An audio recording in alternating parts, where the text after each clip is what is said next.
Assalamu alaikum students. Today we have to do the topic apostrophe, which is in the exercise of chapter number 5 on page number 48. So we are going to discuss about apostrophe. The apostrophe is used in English language in three ways. अब हमारी जो apostrophe है वो क्या होती है, वो जो हम छोटा सा कोमा सा लगाते हैं, ये साइन देख रहे हैं आप सब, इस तरह का साइन। ये जो हम ऐड करते हैं इसको हम क्या कहते हैं, क्या है, अपोस्ट्रॉफी। और अब इसके कंडीशंस पढ़ लेते हैं। हम इसको तीन तरीकों से कैसे यूज़ कर सकते हैं।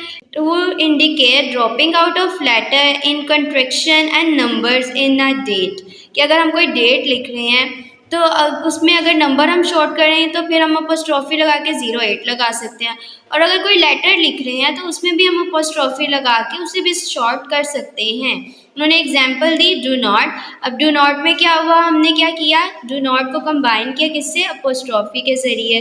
तो वो DON, इसके बाद हमने ऐड कर दी अपोस्ट्रॉफी और देन आ गया T।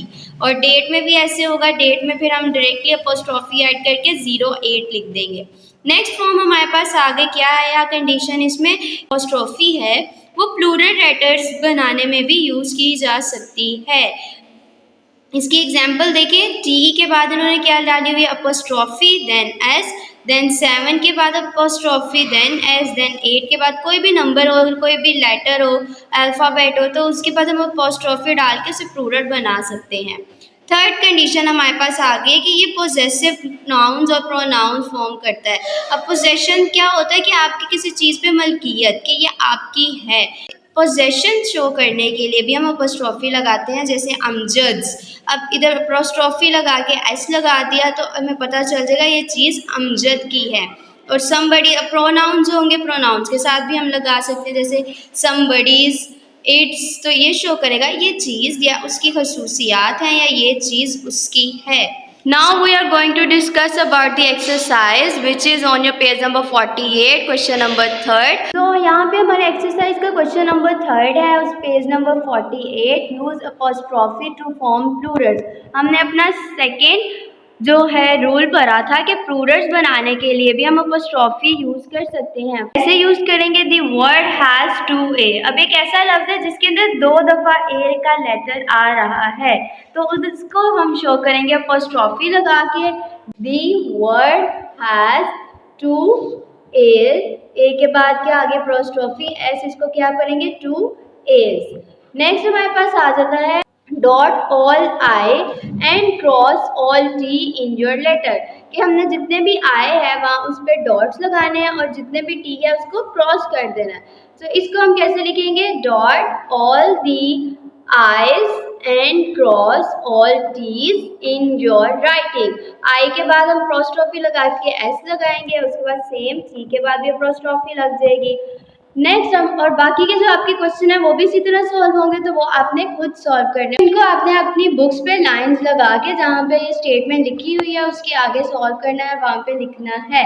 नेक्स्ट हमारे पास क्वेश्चन आ रहा है आपके पेज नंबर 48 पे, क्वेश्चन नंबर 4, वो भी वोकैबुलरी पार्ट का है। Rewrite by using apostrophe by showing possession. अब हम पोजेशन की बात कर रहे हैं, मलकियत की बात कर रहे हैं कि ये चीज़ उससे बिलोंग करती है। तो फर्स्ट ये हमारा कौन सा रूल था, रूल नंबर 3rd कंडीशन हमारे पास थी कि हम पोजेशन शो कर सकते हैं अपॉस्ट्रॉफी के जरिए।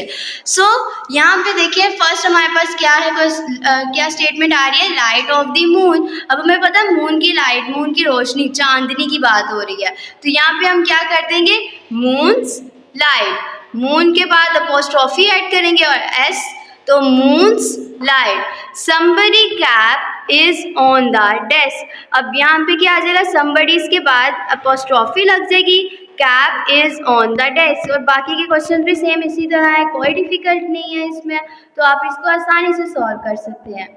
तो अब हमारे पास आ जाता है क्वेश्चन नंबर 5। तो इसके अंदर ये देखिए इन्होंने जस्ट सीधी स्टेटमेंट लिखी हुई है, तो आपने क्या करना है, इस स्टेटमेंट में अपोस्ट्रोफी ऐड करनी है। तो ये वाला रूल हमने कहाँ पढ़ा था, रूल नंबर 1, कि हम जो अपने लेटर्स हैं और नंबर्स हैं उनको शॉर्ट कर सकते हैं, ड्रॉप कर सकते हैं।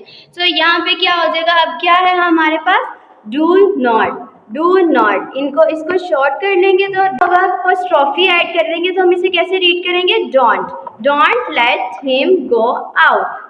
नेक्स्ट हमारे पास आ गया you have been good to me. अब ये जस्ट स्टेटमेंट दी गई है, इसको स्मॉल कर लेंगे, स्मॉल के लिए अपोस्ट्रोफी ऐड करेंगे तो you have been good to me.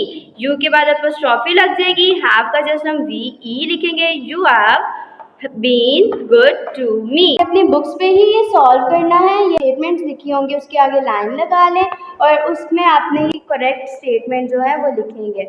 Hope so students आपको आज का लेक्चर समझ आ गया हो और उम्मीद है कि आप लोग अपनी 5 वक्त की नमाज भी बाकायदगी से अदा कर रहे हैं और कुरान पाक भी पढ़ रहे हैं तजवीद के साथ। मुझे आपसे उम्मीद है कि आप लोग ये सारी चीज़ें अच्छे से करेंगे और अल्लाह हाफिज़, टेक केयर ऑफ़ योरसेल्फ।